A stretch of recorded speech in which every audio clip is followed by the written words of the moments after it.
Sandip Unikrishnan masuk ke POK, yang Angkatan Darat Pakistan anggap sebagai ancaman dan memerintahkannya untuk mundur. Saat ditanya oleh pejabat Angkatan Darat India mengapa dia melakukannya dan bahwa area tersebut milik Pakistan, dia menjawab, "Ini milik kita." Sandip kecil besar bersama saudara perempuannya, Sandhya, dan orang tuanya, K. Unikrishnan dan Dhanalakshmi, di Yelahanka, Bangalore. Sebagai seorang anak, dia sangat penasaran tentang dunia di sekitarnya. Ketika Unikrishnan membawanya melihat upacara angkatan laut dengan pesawat militer terbang di langit, Sandip mengembangkan ketertarikan awal dengan kehidupan seorang prajurit. Di tahun-tahun belakangan, saat dia masih menjadi siswa sekolah menengah, Sandip jatuh cinta dengan teman sekelasnya, Isha. Sandip melamar untuk bergabung dengan Angkatan Laut India tanpa memberitahu orang tuanya, yang membuat Unikrishnan marah. Namun, Angkatan Laut menolak lamaran Sandip, membuatnya akhirnya bergabung dengan Angkatan Darat India. Seiring berjalannya waktu, Sandip naik pangkat menjadi perwira pelatihan NSK. Pada tahun 2008, Sandip sudah mapan dalam karirnya sebagai perwira pelatihan untuk grup aksi khusus 51 NSK dan menikah dengan Isha, tetapi pernikahan mereka sedang bermasalah.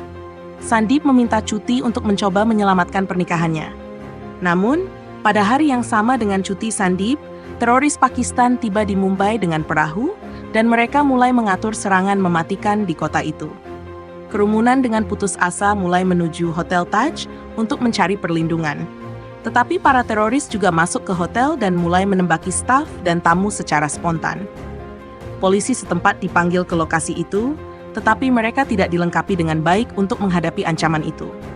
Setelah mengetahui serangan teroris di Mumbai, Sandip meminta Komandan Shera untuk mengizinkannya ikut dalam misi NSK untuk menetralkan ancaman teroris. Mereka berangkat ke Mumbai dan memulai operasi kontraterorisme militer, Operasi Black Tornado. Tetapi NSK menghadapi banyak hambatan dan masalah saat tiba di lokasi. Mereka kekurangan kamera pengawas untuk menemukan jumlah orang di dalam gedung. Teroris telah memasang jebakan mematikan dan kawat berjebak dengan bom di seluruh gedung. Beberapa staf hotel dan tamu akhirnya terjebak bersama di ruangan yang terkunci. Semuanya terikat dan dibungkam di lantai. Untuk memperparah situasi, ada keramaian media yang menggila di luar hotel, yang melaporkan operasi dan gerakan SK yang diketahui, informasi yang digunakan oleh para teroris. Sementara itu, seorang tamu bernama Pramoda Reddy, yang terjebak di lantai kelima, berhasil menyembunyikan diri dari para penembak. Dia akhirnya bertanggung jawab untuk menyelamatkan putri turis Inggris yang masih kecil, bernama Shirley. Sandip berbicara dengan Isha lewat telepon. Dia sedang mengajukan cerai dan marah pada Sandip karena tidak bersamanya ketika dia keguguran, tetapi dia terkejut ketika mengetahui bahwa Sandip ada di Hotel Taj. Saat NSK menyelamatkan lebih banyak sandera, beberapa di antaranya tetap terikat di dalam sebuah ruang makan yang terkunci dan mulai mendekati teroris yang tersisa, Pramoda menelepon lobi bawah menggunakan walkie-talkie dari salah satu penjaga keamanan yang tewas. Sandip akhirnya memutuskan untuk pergi ke lantai 5 untuk menyelamatkan mereka, mengatakan bahwa dia tidak akan pernah bisa memaafkan dirinya sendiri jika tidak menyelamatkannya.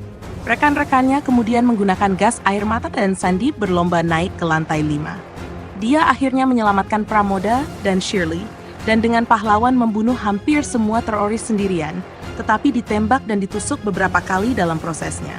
Namun, ketika Chonya bertanya apakah dia membutuhkan bantuan atau tidak, dia menolaknya.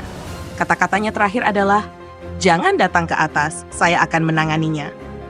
Tetapi takdir berkata lain, dia akhirnya meninggal karena luka-lukanya, sendirian menyerahkan hidupnya untuk negaranya. Orang tua Mayor Sandip menyaksikan dengan ngeri liputan berita yang menunjukkan bahwa Sandip tewas dalam tindakan.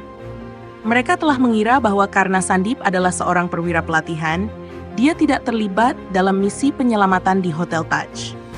Setelah kematiannya, ada pemakaman militer besar dan kerumunan orang yang datang untuk berduka atas kepergian Sandip. Isha hancur karena kematian Sandip dan menemukan bahwa dia tidak pernah menandatangani surat cerai itu.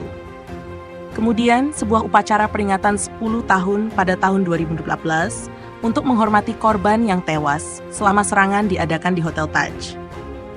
Selama peringatan itu, Pramoda dipertemukan kembali dengan Shirley yang nyawanya dia selamatkan. Mr. Unikrishnan memberikan pidato yang berapi-api di mana dia mengatakan bahwa Sandeep harus diingat bukan karena bagaimana dia meninggal, tetapi karena bagaimana dia hidup. Ketika Unnikrishnan mengingat kembali selama pidatonya, kilas balik menunjukkan kelanjutan awal film. Diperlihatkan bahwa Sandeep sedang bermain kriket dengan anak-anak dari POK, dan ketika dia dipanggil kembali, dia melambaikan tangan dan berjanji akan datang untuk bermain lain kali kepada anak-anak itu.